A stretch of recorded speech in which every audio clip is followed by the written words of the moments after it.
የፋኖ ኃይሎች በወሎ ቀጠና በሁለት ግንባሮች ከአገዛዙ ሰራዊት ጋር ያደረጉት ተጋድሎና የደረሱ ዝርዝር ወታደራዊ ኪሳራዎችን በተመለከተ ያዘጋጀነው የግንባር መረጃዎችን በቀዳሚነት ይደመጣል።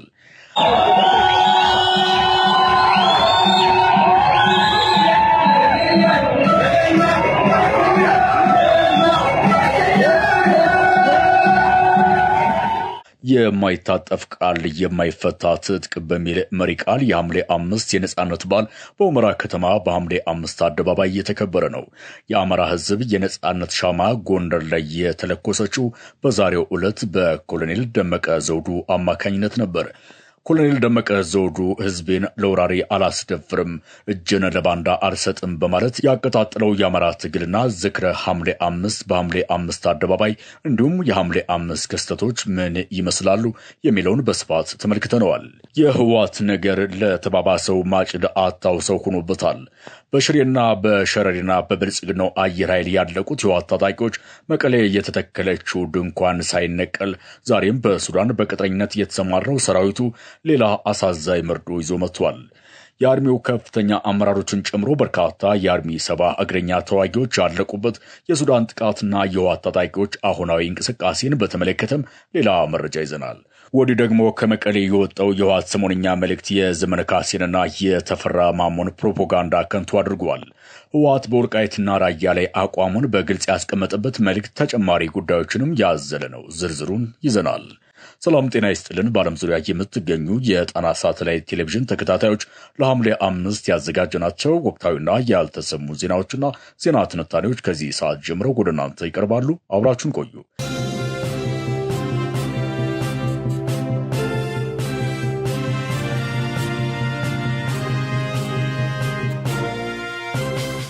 የፋኖ ኃይሎች ተጋድሎ በወሎ የፋኖ ኃይሎች በወሎ ቤተ አማራ በሁለት ግንባሮች ባደረጉት ተጋድሎ በአገዛዙ ሰራዊት ላይ ሰዋዊ፣ ቁሳዊና ወታደራዊ ኪሳራ ማድረሳቸውን አስታወቁም።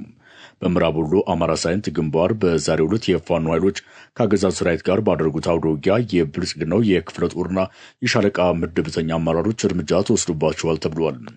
በስፍራው የሚንቀሳቀሰው የሚኒሊክ ዕዝ 105ኛ ኮር 47ኛ ክፍለ ጦር ከአገዛዙ ሰራዊት ጋር ባደረገው ተጋድሎ በርካታ አባላቱን ሙትና ቁስለኛ አድርጎታል ተብሏል።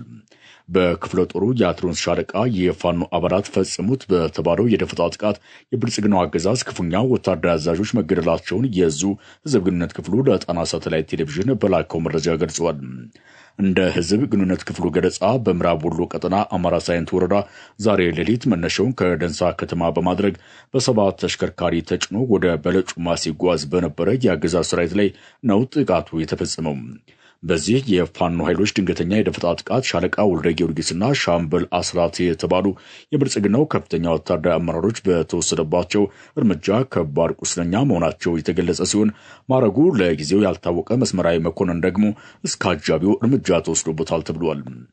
የጣና ሳተላይት ቴሌቪዥን የግንባር መረጃዎች እንደሚያሳዩት በዚህ አውደ ውጊያ ከከፍተኛ ወታደራዊ አመራሮች በተጨማሪ በርካታ የአገዛዙ ሰራዊት አባላት ሙትና ቁስለኛ የሆኑ ሲሆን የቡድንና የነፍስ ወከፍ መሳሪያዎችም በፋኖ ኃይሎች ተማርከዋል።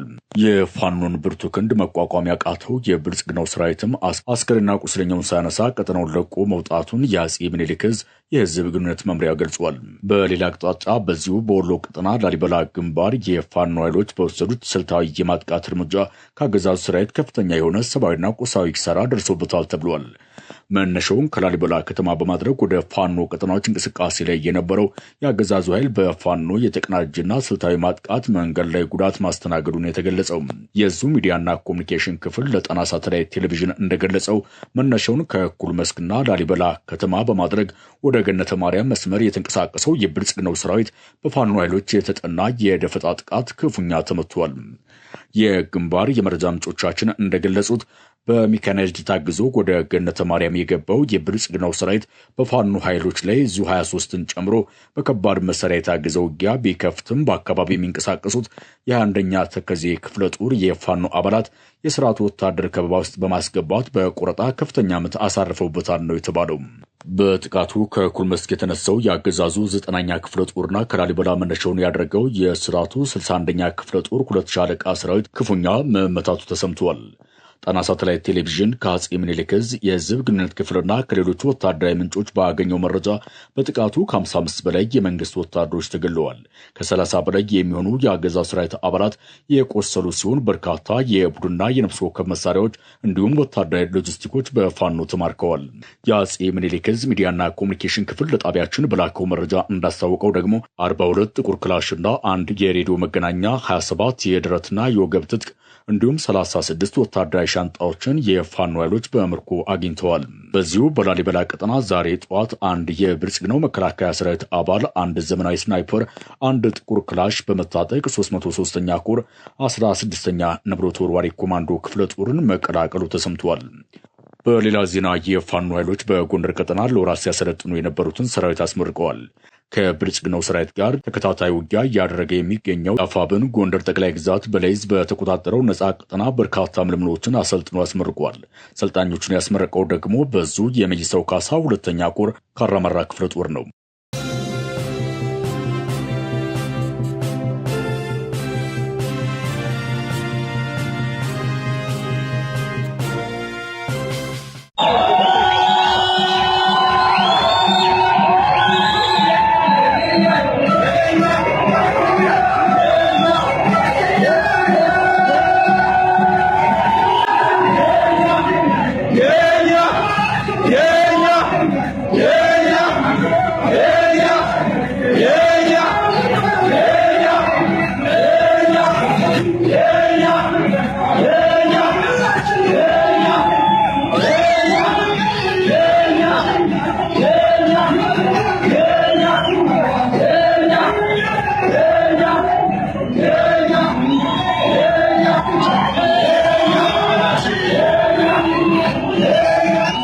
የማይታጠፍ ቃል የማይፈታ ትጥቅም የሐምሌ 5 የነጻነት ቀን በሐምሌ 5 አደባባይ። ዛሬ በሐምሌ 5 አደባባይ የሚከበረው የነጻነት ቀን ወደ ኋላ 10 ዓመታት ሲታወስ ከ10 ዓመት በፊት ሐምሌ 5 በሌሊት የዋት አጋዚ ኮማንዶዎች የኮሎኔል ደመቀ ዘውዱን ቤት ከበቡ።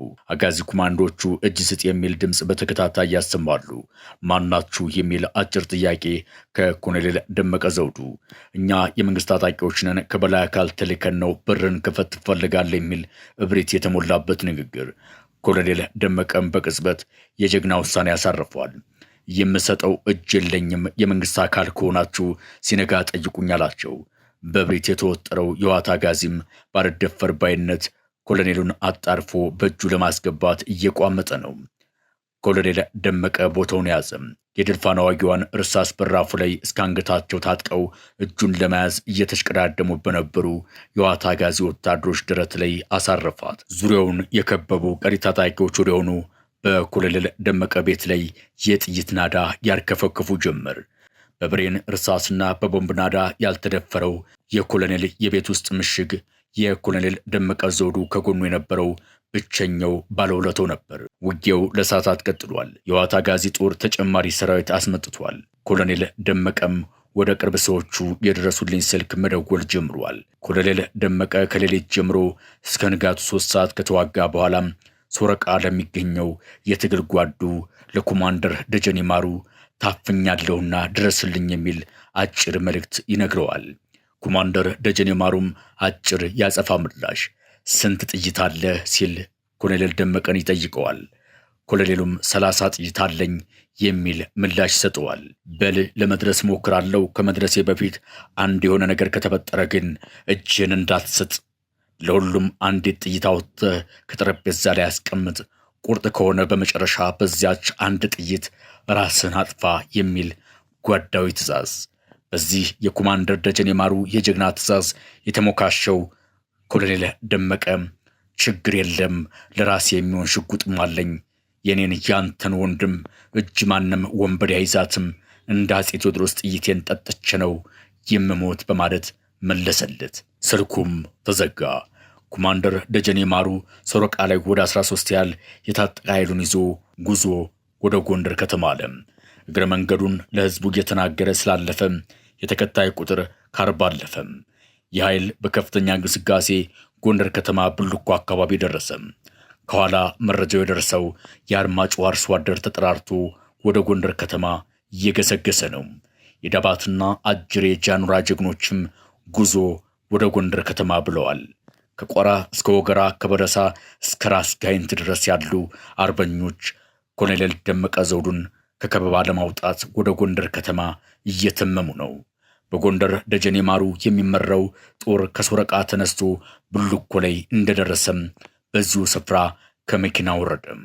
በፍጥነት በእግሩ ቃወንዝን ተሻግሮ ወደ ኮሎኔሉ ቤት አመራ። አሁን ጊዜው አመሻሽ 11 ሰዓት አካባቢ ነው። እየቆየ ጀንበር ልትጠልቅ ነው። ደጀኔና ጦሩ ከኮሎኔል ቤት ሲደርሱ አካባቢው በሰራዊት ተወሯል። መደበኛ ሰራዊት፣ የፌዴራል ፖሊስ፣ የወትሮ ፈጥኖ ድራሽ፣ የክልሉ ልዩ ኃይል ሁሉም በኮሎኔሉ ቤት ፊት ለፊት ተፋጠዋል። ሰራዊቱ ኮሎኔሉን አምጡ ብሎ አስቸግሯል። ኮሎኔል ደመቀ ደግሞ እሞታለሁ እንጂ ለዋታ ጋዚ ኃይል እጅን አልሰጥም የሚል አቋም ይዟልና የሚሆነው ነገር ቸግሯል። ጊዜው እየሄደ ነው። ሀገር ተጨንቋል። በብሬት የተወጠረው የዋታ ጋዚ ክንዱ ዝሎ ኮሎኔል ደመቀን በሃይማኖት አባቶች ሳይቀር ለማስጠየቅ ሞክሯል። በዚህ መካከል ነበር ከሶረቃ ተወርሮ የመጣው ደጀኔ ማሩ የኮሎኔሉን ቤት ከቦ አስቸግሮ በነበረው የፌዴራል ፖሊስ ላይ የተኩስ ሩምታ የከፈተበትም። ሀገር የጎንደር እሳቱ ነደደ። ሐምሌ 5 2008 ሀገር የጎንደር እሳቱ ነደደ። ቀበሌ 18 ቴዎድሮስ ተወለደ። ናቸው ሽፍታ አይደሉም ታጋይ ናቸው። እናዋ እነመቷ የቃደጀኔ ታጋይ ናቸው። ሽፍታ አይደሉም ታጋይ ናቸው። እስኪ ሁላችንም እንዘምርላቸው። ይህ በኮማንደር ደጀኔ ማሩ ጦር የተከፈተው ማጥቃት ከባድ ስለነበር የመንግስት የጸጥታ አካላት ምቱን መቋቋም አልቻለም። ኮማንደር ደጀኔ ማሩና ጦሩ የሚገለውን ገሎ የሚማረከውን ማርኮ የኮሎኔልን ቤትና አካባቢውን ተቆጣጠረው። ከዚህ በኋላ የአጋዚው ኮማንዶ ትዕቢትም ተንፍሶ ጉዳዩ በሽምግልና እንዲቋጭ ስምምነት ላይ ተደረሰም። በዚህም መሰረት ኮማንደር ደጀኔ ማሩና የከተማዋ ታላላቅ ሰዎች እንዲሁም የሃይማኖት አባቶች ለ2 ቀናት ያህል ከሙሉ ቤተሰብ ጋር ቤቱን ዘግቶ ሲፋለም ወደ ነበረው ኮሎኔል ደመቀ ቤት እኛ ሽማግሌዎች ነን፣ እኔ ደጀኔ ነኝ እያሉ ድምፃቸውን እያሰሙ ወደ ኮሎኔል ቤት ተጠጉ። ኮሎኔል ደመቀም ቤቱን ከፈተላቸው። ሁለቱ የቁርጥ ቀን ጀግኖች ኮማንደር ደጀኔ ማሩና ኮሎኔል ደመቀ ተገናኙ። ሁለቱም የደስታ እንባ ነቡ። የከተማዋ ታላላቅ ሽማግሌዎችና እነ ኮማንደር ደጀኔ ማሩ የከተማዋ አስተዳደርና የክልሉ መንግስት በደረሰበት ስምምነት ኮሎኔል በዋት ኢህአዴግ ይመራ ለነበረው ለፌዴራል መንግስት ተላልፎ እንዳይሰጥ፣ ነገር ግን ህግ አለና ኮሎኔል በክልሉ መንግስት ኃላፊነት መሰረት በዞኑ ፖሊስ መምሪያ እንዲቆይ ተወሰነ። ለዚህ ደግሞ ሽማግሌዎቹ ኮማንደር ደጀኔና ጦሩ የክልሉን መንግስት በጥብቅ አስጠንቅቀዋል። የወቅቱ የጎንደር ከተማ ከንቲባ አቶ ተቀባ ተባበልም ከኮሎኔል ደመቀ ዘውዱ ጎን ነበሩ። ኮማንደር ደጀኔ ማሩ ኮሎኔል ደመቀን አደራድሮ ከጨረሰ በኋላ ጎንደር ተቀምጦ የኮሎኔል መጨረሻ ለማየት የሚያስችለው ሁኔታ አልነበረምና ይዞት የመጣውን ጦር ይዞ ወደ ሶረቃ ተመለሰ። ሶረቃ ሆኖ ነገሮችን በትኩረት ይከታተል ጀመረም። በባዴን ይመራ የነበረው የክልሉ መንግስትም ቃሉን ለመጠበቅ ተገደደ። የግጭቱን መብረድ ተከትሎ በጎንደር አንጻራዊ ሰላም ሰፍኗል። በውጊያ መካከል የደረሱ ወታደራዊ ኪሳራዎች እንዳሉ ሆነው የምርኮኛ ልውውጥ እንዲደረግ በፌዴራል ጸጥታ ተቋማትና በኮማንደር ደጀኔ ማሩ ስምምነት ላይ ተደረሰ። በቅድሚያ በእጃችን ያለውን ምርኮኛ ቁጥር እናሳውቅ የሚል ሐሳብ በዋት አጋዚ ኮማንዶ የበላይ አዛዦች ቀረበ። ኮማንደር ደጀኔ ማሩ ግን ቁጥር አላሳውቅም፣ በእናንተ እጅ ያለን የሲቪል ምርኮኛ ስታስረክቡኝ እኔም በእጅ ያለውን አስረክባለሁ፣ ቁጥር ግን አልናገርም ብሎ እምቢ አለ። እነዚያ በብሪት ተወጥረው የነበሩ አካላትም አማራጭ አልነበራቸውምና 11 ያህል ምርኮኞችን ለኮማንደር ደጀኔ ማሩ ለማስረከብ ይዘው ቀረቡ። አሁን የኮማንደር ደጀኔ ማሩ ተራ ደርሷልና የማረከውን ምርኮ ለመንግስት ኃይሎች ማስረከብ ነበረበት። እነዚህ አካላት በርካታ ቁጥር ያላቸው ምርኮኞቻቸውን እየጠበቁ ናቸው። ኮማንደር ደጀኔ ግን አንድ ምርኮኛ ብቻ ነው ያለኝ በማለት ቆስሎ ስለነበር ሲያሳክመው የሰነበተውን አንድ የፌዴራል ፖሊስ ብቻ አስረከበም። ተደራዳሪዎቹ ደነገጡ። ጨረስከን አይደል በማለት መቆጣጠር ያልቻሉትን ስሜታቸውንም ገለጹ። የተሰጣቸውን ይዘው ሄዱ። ከዚያ በኋላ በቀጠለው ፍጥጫ በአንድ በኩል ኮሎኔል ደመቀ ዘውዱን ወደ አዲስ አበባ አፍኖ መውሰድና በሌላ በኩል ደግሞ የነ ኮማንደር ደጀኔ ማሩ የማስጠንቀቂያ ደውል ያስደነገጣቸው የክልሉ የጸጥታ ኃላፊዎች ተካረሩ። ወዲህ ደግሞ የጎንደር ሕዝብ በየችሎቱ እየቀረበ ስርዓቱን መፈናፈኛ ሳጥቶት ነበር። እጁን ያላስጨበጠው ኮሎኔል ደመቀ ዘውዱም በአንገረብ ማረሚያ ቤት ከ1 ዓመት በላይ ከቆየ በኋላ የካቲት 12 2010 ከእስር ተፈታ። የወልቃይት ጠገዴ ማንነት አስመላሽ ኮሚቴ ሰብሳቢው ኮሎኔል ደመቀ ዘውዱ የማንነት ጥያቄውን አሁንም አጠናክሮ ቀጠለ። ብዙ ሳይቆይ የኢህአዴግ ስርዓት ሙሉ በሙሉ ተነቅሎ የአሁኑ ተረኛው የብልጽግናው አስተዳደር ተተካ። ኮሎኔሉ ጎንደር ላይ ያቆሰለው የኢህአዴግ ስርዓት 2 ዓመት የሞላ ሳይታመም ቀብሩ ተፈጸመ። የተዳፈነው ፍም ሐምሌ 5 ተከታትሎ በኮሎኔል ደመቀ ዘውዱ የተለኮሰው የትግል ችቦ ፋፍቶም ጎምርቶም በወቅቱ የነበረውን አገዛዝ እንደ እሳት ለብልቦ በጅምላ ፍረጃ ሲሸማቀቅ የነበረውን አማራ ነኝ እንዲል አስቻለው። አማራውን አማራ ነኝ እንዲል ከማድረግ እስከ ዘርፈ ብዙ መነቃቃት እምርታ የፈጠረው ይሄው ሐምሌ 5 ነው። ሐምሌ 5 በኮሎኔል ደመቀ የተጀመረው እምቢተኝነት የሐምሌ 24ቱን ህዝባዊ ተቃውሞ ሰልፍ ወለደ። ቀጥሎም ነሐሴ 1 ተከተለ። በሁሉም አማራ የተነሳው ህዝባዊ እምቢተኝነት ተባብሶ በቀጠለበት በተለይም ጎንደር፣ ባህር ዳርና ወልዲያ ለስርዓቱ የማይጨበጡ የእሳት አለሉ ነበሩ። ሐምሌ 5 በኮሎኔል ደመቀ ዘውዱ የተነፋችው ፊሽካ አማራውን አማራ አድርጋ ትግሉን አቀጣጥላ ነበር የኢህአዴግን ስርዓት ላይመለስ የሸኘችው። በአሁኑ ወቅት የታገለለትና በለኮሰው የትግል ችቦ ነፃ ያወጣውን የወልቃይት ጠገዴ አማራ ህዝብ በምክትል አስተዳዳሪነትና በጸጥታ ዘርፍ እያስተዳደረ ያለው ኮሎኔል ደመቀ ዘውዱ በዞኑ የማይደፈር አጥር የማይፈርስ ጦር ገንብቷል። ህወሓት ወልቃይት ጠገዴን ድጋሚ በኃይል ለመቆጣጠር በማሰብ ከ58 ጊዜ በላይ ሙከራ ሲያደርግ በዚሁ የተከዜ ዘብ ነው አይቀጡ ቅጣት ተቀጥቶ የተመለሰው። የወልቃይት ጠገዴን ህዝብ ለ5 ዓመታት ያለምንም መንግስታዊ በጀት ድጋፍ እያስተዳደረ ያለው የዞኑ አስተዳደር በአሁኑ ወቅት በርካታ የጤና የትምህርትና የመንገድ መሰረተ ልማቶችንም አሰርቷል። የሐምሌ 5 የነጻነት ቀን በሁመራ ከተማ በሐምሌ 5 አደባባይ ዛሬ በድምቀት እየተከበረ ይገኛል። ባለፈው ዓመት ለመጪው ትውልድ ነጻነትን እንጂ ተሻጋሪ ዕዳን አናወርስም በሚል መሪ ቃል ተከብሮ የነበረው ይህ የነጻነት ቀን ዘንድሮም የማይታጠፍ ቃል የማይፈታ ትጥቅ በሚል ጽኑ ቃል በደማቅ ሁኔታ እየተከበረ ነው።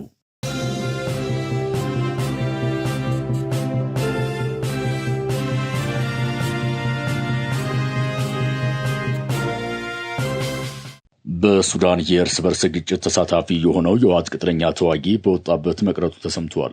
በተለይም ከ5 ዓመት በፊት በማይካድራ ከ2000 የሚበልጡ የአማራ ተወላጆችን በግፍ ገድሎ ወደ ሱዳን የሸሸው የሳምሪ ቡድን በሱዳን የእርስ በርስ ጦርነት ውስጥ ተቀጥሮ እየተዋጋ በሚገኝበት በዚህ ወቅት በትላንትናው ዕለት ከሱዳን ፈጥኖ ደራሽ ኃይል በኩል በተፈጸመበት የድሮን ጥቃት በርካታ አመራርና አባላቱ ማረቃቸው ተገልጿል። ከሱዳን ብሔራዊ ጦር ጋር እየተዋጋ የሚገኘው የፈጥኖ ደራሽ ኃይሉ በትላንትናው ዕለት በፈጸመው የአየር ጥቃት በርካታ የአርሚ 7 ከፍተኛ አመራሮችና አባላቶቹን መግደሉን የዘገበው ኢትዮ ፎክስ ኒውስ ሲሆን በትግራይ ወጣቶች ላይ እየደረሰ ያለው ርቂት በከፍተኛ ሁኔታ መቀጠሉም በዘገባው ተጠቅሷል።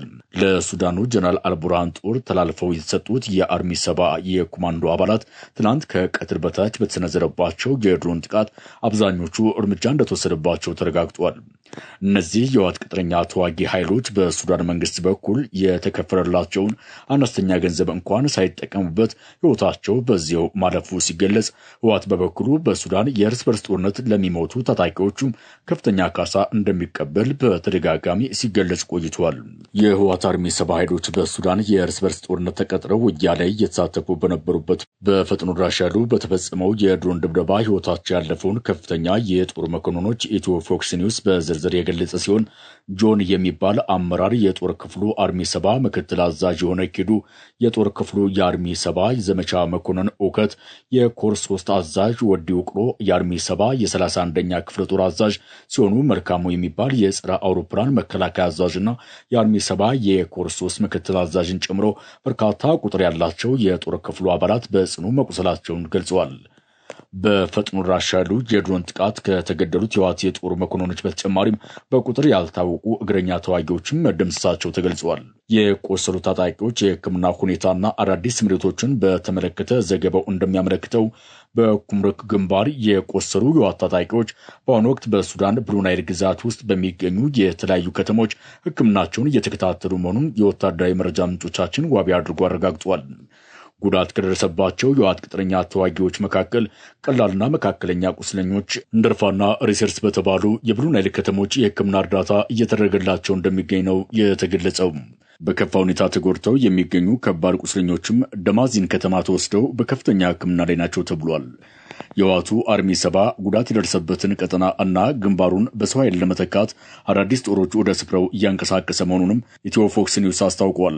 ከዚህ በፊት በዚሁ በሱዳን ከአልቡርሃን ጋር በቅጥረኝነት ተሰልፈው ሲዋጉ እርምጃ የተወሰደባቸው በርካታ ታጣቂዎች ሲንጃ በሚባል ቦታ የጅምላ መቃብር እንደተፈጸመላቸው ይታወሳል። ከአንድ ዓመት በፊት ከአልቡርሃን ጦር ጎን በቅጥረኝነት ተሰልፈው ሲዋጉ ከነበሩት የህወሓት ታጣቂዎች መካከል 400 የሚሆኑት ሲንጃ በተባለ የሱዳን ግዛት ውስጥ መደምሰሳቸው የሚታወስ ነው። ይህ በእንዲህ እንዳለ ህወሓት ሰሞነኛ መግለጫ በሚል በየሳምንቱ በሚለቀው ፕሮፓጋንዳ በወልቃይት ጠገዴና ጠለምት ራያ ላይ አቋሙን በግልጽ አሳውቋል። የጅምላ ወታደራዊ አፈሳ ፈርተው በሽሽት ክልሉን ለቀው ለተሰደዱ ወጣቶች ባስተላለፈው መልእክትም ኑ ግዛታችንን እናስከብር፣ ወልቃይትና ራያን በጋራ ታግለን እናስመልስ በማለት ጥሪውን አቅርቧል።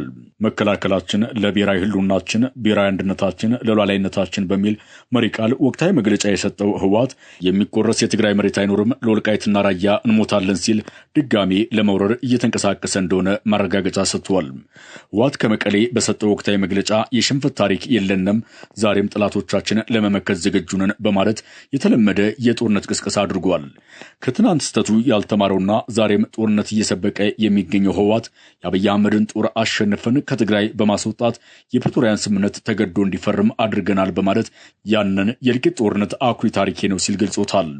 ጊዜያዊ መንግስቱን በኃይል በመፈንቀል ክልሉን ከተቆጣጠረ በኋላ የትግራይን ግዛታዊ አንድነት ለማረጋገጥና ወልቃይትና ራያን ለማስመለስ ከፍተኛ የጦርነት ዝግጅት እያደረኩ ነው የሚለው ህወሓት ዓላማው የአማራ ርስት የሆኑትን ወልቃይትና ራያን በኃይል ለመውረር እንደሆነ ደጋግሞ ያረጋገጠው ቢሆንም ለዚህ ወረራውም በአማራ ህልውና ትግል ስም የተደበቁ አንዳንድ የፋኖ መሪዎችን አጋር እንዳደረገ በተደጋጋሚ ይገልጻል።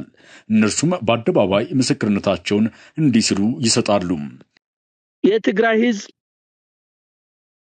እግሩ እስከሚነቃ ዓለምን ቢዞር ከአማራ በላይ ወዳጅ የለውም። የአማራም እንደዛው። እነዚህ ህዝቦች እንደዛ ናቸው። ከአንድነታቸው ከልዩነታቸው አንድነታቸው ያመዝናል። ግን የተፈጠረ ክፍተት አለ። ይሄ ክፍተት በውይይት ብቻ ነው መፈታት ያለበት የሚል የኛ ፍላጎት መጀመሪያም ነበር። ይሄ ታልፎ ነው ያን ነገር የሆነው። አሁንም ከትግራይ ጋር ያለን ግንኙነት በውይይት ነው። በጦርነት መሆን የለበትም። የሚያነጋግሩ ነገሮች በውይይት ነው የወሰደ ጊዜ ወስዶ መፈታት ያለበት የሚል ነው። አሁን ይሄን በተለያየ ጊዜ ተስተጋብቷል። በዚህ ነው እኛ የምንሄደው። ምክንያቱም አንዳንዱ ብኩን ብድግልና ህወሓትን ይዞብን ሊመጣ እናል ህወሓትኛ ምን ብለው አገሩ አይደለም እንዴ? ስለዚህ አገራቸው ነው። እናንተ ጋር መስራት እንፈልጋለን። የባለፈው ጭራሽ አያስፈልግም። በጦርነት በሁለታችን መካከል የለም። ህልውናችን እያጠፋ ያለ ኃይል አለ ነው። ህልውናችን እውን ካደረግነ በኋላ ደግሞ ከሌሎች ጋር ሆነን የጋራ የሆነ አጀንዳ ዘርግተን እንወያያለን ብሏል። ይሄን እንቀበላለን።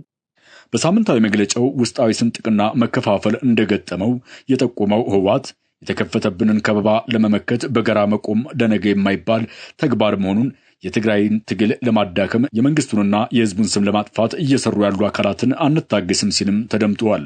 ከጣና ሳተላይት ቴሌቪዥን የዛሬ ዜናችን በዚህ አበቃን። ሰብስክራይብ፣ ላይክ፣ ሼር በማድረግ የቻናላችን ቤተሰብ ይሁኑ። አብራችሁን ስለነበራችሁ እናመሰግናለን። ጤና ይስጥልን።